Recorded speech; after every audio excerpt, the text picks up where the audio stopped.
Hello and welcome to Sovereign RPG. I am Sovereign and today we're going to do something a little different and actually fit an armor tank to a ship. Now I know what you're going to say, Sovereign. You've told us 100 times that armor tanking is dog shit. Well, that is the case on most ships. Battleships have a little bit of a difference. You can actually run it pretty well, and after some pretty extensive testing into the armor tanking and into shield tanking for the battleships, I have discovered a way to make armor tanks viable. Now this ship can and does complete Tier 10 Inquisitors, T10 storylines, T8 Deadspaces, mainly because I haven't tested the T9 and T10 Deadspaces yet. Completes T10 Inquisitors in under an hour. It completes storylines in under an hour on the actual Annihilate phases, not including the jumping, that adds a little bit of time. But you can fit those low slots with inertia stabilizers to be able to get a 3.5 second jump time. It speeds up the actual movement, so just carry those in your hold when you're jumping between different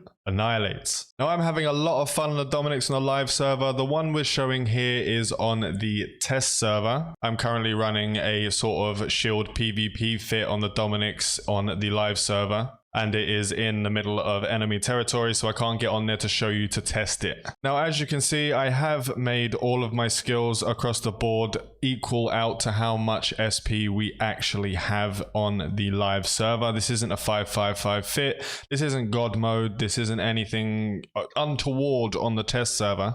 Everything you can see is what we can have with a 26 million skill point limit. Obviously, there's a few things on here, so I don't have to take these out. These don't affect anything outside of using shields, so that's not an issue.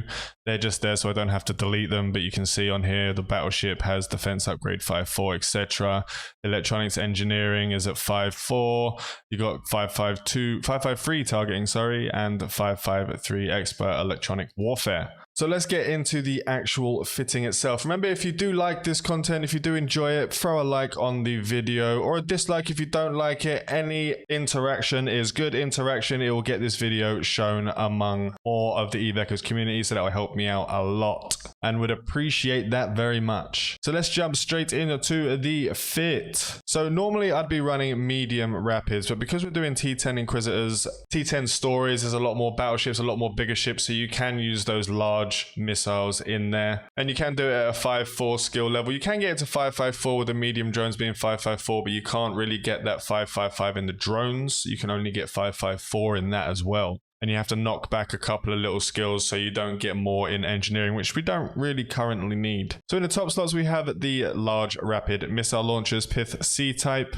has a nice range of 35.95 kilometers, because we were doing the tests on Guristas stuff and they like to stay at range. You don't really have any close targets, so you have to move around a lot. So the mediums weren't doing as much. Even the smaller ships were staying close to the actual battleships, so they were too far away for the mediums to hit. So we did a little change up and we chucked the large missile launchers in there. In the mid slots we have two Verkalakas large energy Nosferatus, and we have a Predator Stasis Weatherfire. This is a slot that's just not needed. You can stick a target painter in there for the large missiles. That target painter also allows your drones to be able to do a lot more smashing, a lot more wrecking blows. But it's just there, just in case. You never know when a frigate's going to come flying in and try to tackle you, so having that on there is always good. We have the Mark 9 Valkyries for 3 and the Mark 9 Hammerheads for 2. This is just to split up the DPS a little bit for the resistances. Now, these aren't the best for doing the Guristas anomalies. They are obviously shield fit, but I like to use these drones anyway in that sort of mix and match, just in case any PvP does come my way while I'm in nullsec. So in the low slots we have two large armor repairers, and as you can see the armor repair amount is 2,140 per repper at 8.81 seconds. This is massive amounts of repping power, and it also helps to have that amount of repping power allows you to not have as much or as strong of a resist profile as the shield tanks. So just to make sure we have the 2 large armor reppers in there. We have an adaptive armor hardener just to alleviate some of that DPS that's coming in. And with the armor, I'm actually having quite a good time with the reactive armor hardener instead of the adaptive as second. This is just a personal preference. You can stick the 2 reds in there instead of 1 red, 1 yellow. I'm just having a bit more of an easier time with that reactive in there as well. And the last 2 slow slots are the Nestworm Drone damage amplifiers for 2 to get those kills quicker on the battleships that do take a little bit of time. But we did manage to clear the T10 Inquisitor in around 48 minutes, which is a very good clear time, especially with the low skills that we have in the battleships currently. Things can only get better. Now, if you'd like to see the actual clear of a T10 Inquisitor in that 48 minutes, I will do a sped up version at the end of the video so you can take a look at that, see how everything runs.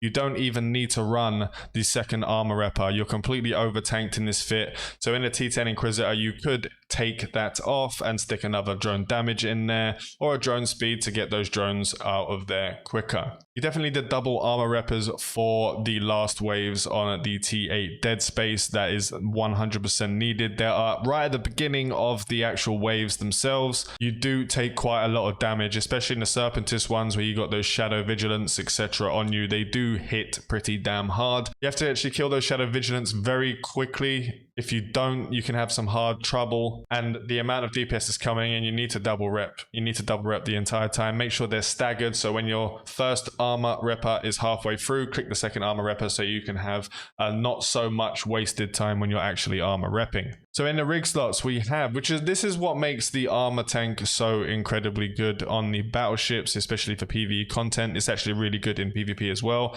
I need to do more testing on this armor tank in PvP, but it has worked so far really well. I had 8 or so of my court mates jump on me in battle cruisers, etc. And I was holding my own and I was taking people out left, right, and center, frigates, cruisers, and battle cruisers. The guys who have battleships, who run battleships in PvP, were not on at that time, so I couldn't test them out. You probably won't be able to hold out against those big guns. So in the first slot, we have an armor rep bonus, the Nano Pump 3. That's a 30% armor rep bonus. We have the Nanobot Accelerator, which activation time adjustment minus 20%. That brings it down to 8.81 seconds. And obviously the secondary Nano Pump. So we have 60% armor repair bonus altogether. Now, I don't know if these guys have a sort of diminishing returns if you get less of a percentage if you have a second on there. I haven't noticed if that's any different. I haven't noticed if that's in there, but if you have noticed that, please let me know down below in the comments if you have seen that there is a sort of diminishing return in there. So in the engineering slots, we have capacitor control circuit 3 for 2 of those, and a targeting system subcontroller 3 just to speed up those locking times a little bit quicker, especially if someone comes in to come on PvP, you need to grab them as quickly as possible. So that's the fit in itself. It's a pretty damn good fit. You can sort those loaders out for mediums and get more skills in those medium missiles. And you can, for certain content, some of the storyline, that the first annihilates of the storylines, you don't need to have a double repper. You can have more DPS in there, so you can actually clear times a lot quicker.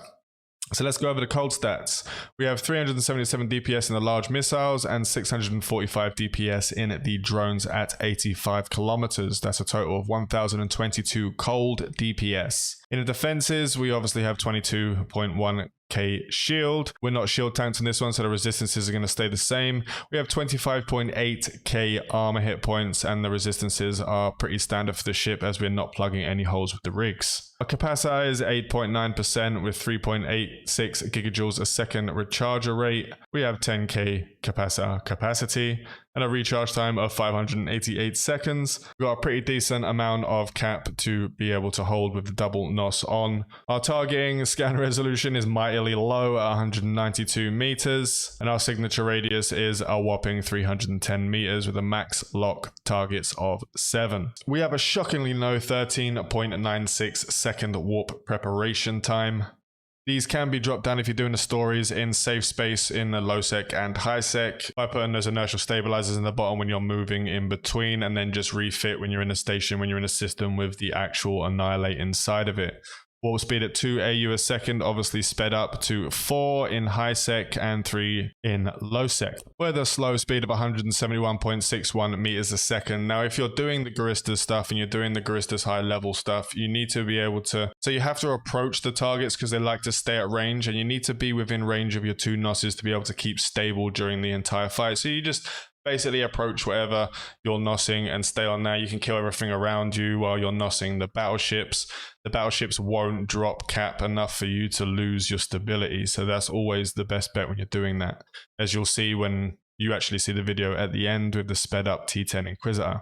So let's go outside and have a look at the hot stats on the ship. So outside we're going to be activating the red, the yellow, and the 2 drone damage amplifiers. We have a nice 1391.29 DPS. That's pretty damn good with medium drones. Is very, very good with medium drones. That does go up with large drones, but your clear times will be a lot slower using those slow, large drones. The 1014.02 DPS just on those mediums. And we go on to our defense. We have 67, 57, 57, 40 in the resistances. Now, that is quite low compared to the shield tanks, but because of the amount of armor repair you're doing and how quickly you are doing it, this compensates for the less resistances. Capacitor is still stable, no change there, and navigation is still the same because we've got nothing on there to affect that. And that is the armor tanked Dominix. It is a very viable ship. It will cost you a lot less money. It's only like 90 mil per large armor repper compared to the 200 and something mil. Well, I think they're down to like 160 to 180 mil on the large shield boosters. As I said, this is a very viable ship. It can be used across the board. I haven't tested it in T9 and T10 Deadspaces. That'll be something that comes along a little bit later. And I will be doing a shield tank version of the Dominix in the coming days. I'll probably record it as well today because I have already done the testing. I've already done the recording for that, but everyone was asking me for the armor Dominix, so I thought I'd get that out there as quickly as possible. Remember to have a look at the sped up T10 Inquisitor at the end so you can see how well this Dominix actually performs. If you'd like to support the channel, we do have a Patreon set up where you'll be getting these fitting videos before everyone else, a day or 2 in advance. Sometimes it's a little bit slower. I do have a lot of real life stuff to deal with the kids and having to take them over here and going over there to see them. And I have a full-time job as well. So sometimes I have to do the videos on the day that they're released. So you'll get them 6 to 8 hours before the video actually releases at 6 o'clock GMT. So remember to like and sub if you haven't already. This is your one-stop shop to Elecos content. Fly safe and avoid local chat scams.